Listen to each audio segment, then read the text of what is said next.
혹시 대학원에 들어온 뒤 교수님의 태도가 예전과 다르게 느껴진 적이 있으신가요? 학부 시절에는 질문에도 친절하게 답해주시고 메일을 보내면 금세 회신을 주시던 교수님이었는데 지금은 말 한마디 건네기가 조심스럽고 회의 시간에는 눈치만 보는 순간들이 많아졌을지도 모릅니다. 교수님이 변한 것일까요? 사실 교수님의 태도는 상황에 따라 달라질 수밖에 없습니다. 학부생과 대학원생은 교수님 입장에서 완전히 다른 존재이기 때문입니다. 학부생은 강의 중심의 관계 속에서 수십 명, 많게는 수백 명의 학생 중 하나일 뿐이며 교수님의 연구 성과나 평가에 직접적인 영향을 주지 않습니다. 반면 대학원생은 실험과 논문, 학회 발표, 과제 수행 등 교수님의 연구 성과에 직결되는 업무에 참여하는 핵심 구성원입니다. 따라서 기대치가 높아지고 관찰과 피드백 역시 훨씬 세밀해질 수밖에 없습니다. 교수님은 대학원생을 단순한 교육 대상이 아니라 연구 파트너로 바라봅니다. 이로 인해 지도 방식도 보다 직접적이고 엄격해지며 때로는 압박처럼 느껴지기도 합니다. 학부 때는 상대적으로 부드럽고 다정하게 느껴졌던 이유는 기대가 크지 않아서이기도 하고 너무 엄격하게 대할 경우 학생들이 멀어질 수 있다는 현실적인 판단도 작용하기 때문입니다. 대학원에서 교수님은 세 가지 주요한 역할을 수행합니다. 바로 연구실을 이끄는 보스, 진로와 연구를 돕는 멘토, 그리고 학업과 성과를 판단하는 평가자의 역할입니다. 먼저 교수님은 연구실의 운영을 책임지는 보스입니다. 어떤 주제를 연구할지, 누가 어떤 일을 맡을지, 어떤 순서로 프로젝트를 진행할지 결정하는 사람입니다. 예산 관리, 장비 도입, 외부 협력 등 실질적인 자원 배분과 권한 행사도 교수님의 손에 달려 있습니다. 이러한 구조 속에서 대학원생은 단순한 학생이 아니라 업무를 수행하고 결과를 내는 팀원으로 간주됩니다. 따라서 보고의 정확성과 일정 관리, 소통 방식 모두 중요하게 평가됩니다. 교수님마다 선호하는 보고 방식과 커뮤니케이션 스타일이 다르므로 빠르게 이를 파악하고 그에 맞추어 행동하는 것이 필요합니다. 둘째로 교수님은 때때로 멘토의 역할을 수행합니다. 연구 주제를 설정하거나 진로를 고민할 때 교수님의 조언은 매우 중요한 방향성을 제시해 줄 수 있습니다. 어떤 교수님은 학생의 성장과 진로에 깊은 관심을 가지고 적극적으로 도와주는 반면 어떤 교수님은 연구 외적인 영역에는 관여하지 않는 스타일일 수도 있습니다. 멘토링을 기대한다면 학생 스스로 먼저 신뢰를 쌓고 구체적인 고민을 정리하여 상담을 요청하는 태도가 필요합니다. 단순한 질문보다는 배경과 목적이 분명한 대화를 준비하면 교수님 역시 진지하게 응답해 주실 가능성이 높습니다. 셋째로 교수님은 대학원생의 성과와 태도를 종합적으로 평가하는 평가자입니다. 이는 논문 통과 여부, 졸업심사, 장학금 추천, 학회 발표 기회 등 실질적인 결과에 직결됩니다. 교수님은 연구 결과뿐 아니라 보고의 성실성, 피드백 수용 태도, 일정 준수, 협업 능력 등을 종합적으로 판단합니다. 비공식적인 태도나 연구실 내 평판 역시 영향을 미칠 수 있습니다. 평가 기준이 명확하게 제시되지 않는 경우도 있으므로 학생 스스로 기준을 확인하고 정기적으로 진행 상황을 공유하는 노력이 필요합니다. 이러한 역할은 각각의 상황에 따라 달리 나타납니다. 같은 주제에 대해서도 어느 날은 따뜻하게 조언을 해주시다가 다른 날에는 날카로운 지적이 돌아올 수 있습니다. 역할이 바뀔 때 말투나 태도도 함께 달라지며 이로 인해 혼란을 느끼는 학생들도 많습니다. 그러나 이는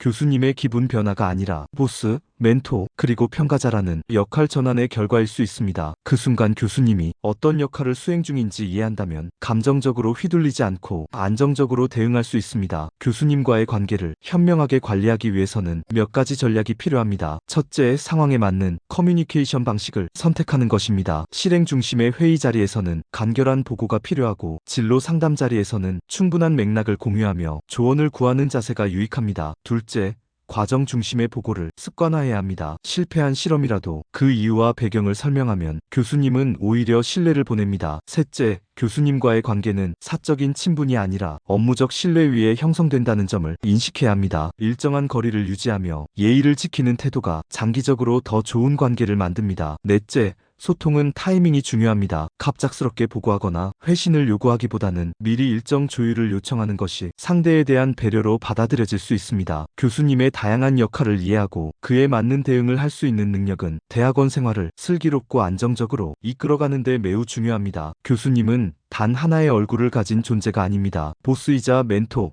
동시에 평가자이며 그 역할은 상황에 따라 전환됩니다. 이를 감정적으로 받아들이기보다는 역할의 맥락을 읽어내고 대응 전략을 세우는 것이 대학원생에게 요구되는 중요한 역량입니다. 교수님은 나쁜 사람이 아니라 역할이 많은 사람입니다. 그리고 그 역할을 이해하려는 노력이야말로 여러분이 대학원에서 살아남고 성장하는 데 가장 확실한 무기가 되어줄 것입니다.